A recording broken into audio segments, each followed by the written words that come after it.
So this is the project you've probably seen many times as you loop your way onto Dubai's Palm Jumeirah. It will be demolished. It was announced in 2002, at the time to be a home for new offices and, of course, many seven-star hotels.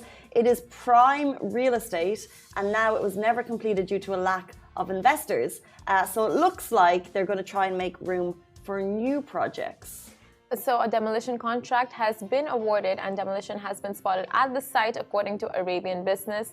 So it is happening and it's been reported, and now we can see, what comes of this area now. Because there were, they looked at the moon project, and that's actually been looked at. There's specific places that might happen, but that's one of the locations that they said, this massive globe phenomenon that we talked about in terms of architecture studies, that was potentially touted that it would go into that area. But just in terms of prime real estate, the Palm is leveling up, literally in terms of construction. 100%. Nikhil has put so much spend into making it, I guess, the idyllic waterfront destination for people with money. They're also going to be developing Dubai Creek, putting more money behind that. So this is also an area that people look at as just a prime real estate investment opportunity for people. So it looks like what's already there is coming down, and potentially, nothing confirmed yet, we're going to see something else going up.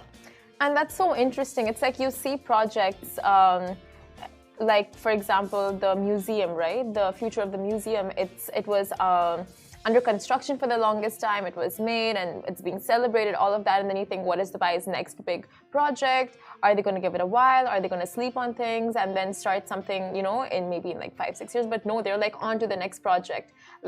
Quick, it's snappy. Everything in the city is just snappy in the way they look. They have a vision of what they want the city to look like, what they want the infrastructure, the real estate, all of that, like you mentioned, and they're just on the game. Yeah, and there's now is obviously the time. Real estate is hot. There's a lot of investment going into it. But what's actually really nice is that we're very quietly seeing a lot of sustainability initiatives being announced, and I think that's bringing us into COP28, which we're hosting. So in terms of food wastage and green energy, there's actually a couple of big initiatives happening quietly, and I think that's amazing as well. But let's jump into our next story. This